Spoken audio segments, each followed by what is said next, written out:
Eendag, lang gelede, was daar 'n klein gelukkige dorpie langs 'n sonnige weiveld. Kleurvolle huisies het naby mekaar gestaan en vriendelike diertjies het rustig deur die strate geloop. Almal in die dorpie was besig, maar nie almal het na mekaar gekyk nie. Naby een van die huisies het 'n klein hasie met die naam Milo gebly. Milo het 'n mandjie vol appels gehad. Hy het dit styf vasgehou en verby die ander gehop sonder om stil te hou. Milo wou nie deel nie. Hy was bang daar sou nie genoeg wees nie.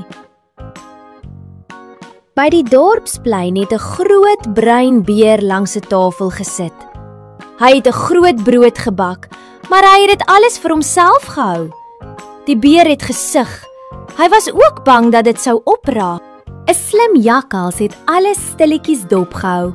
Sy het gesien hoe die hasie sy appels vashou. Sy het gesien hoe die beer sy brood oppas. En sy het gesien dat niemand regtig gelukkig gelyk het nie. Skielik het donker wolke ingetrek. 'n Sagte reentjie het begin val. Die diertjies het skuilings gesoek, maar gou het hulle besef iets is nie reg nie. Sommige het kos gehad, ander het niks gehad nie. Die klein hasie het na sy appels gekyk. Die groot beer het na sy brood gekyk.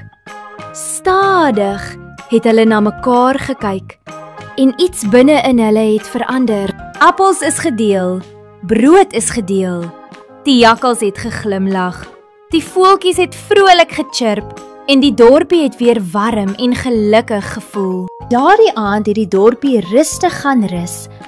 Almal het daardie dag geleer dat deel nie dinge kleiner maak nie. Dit maak harte groter.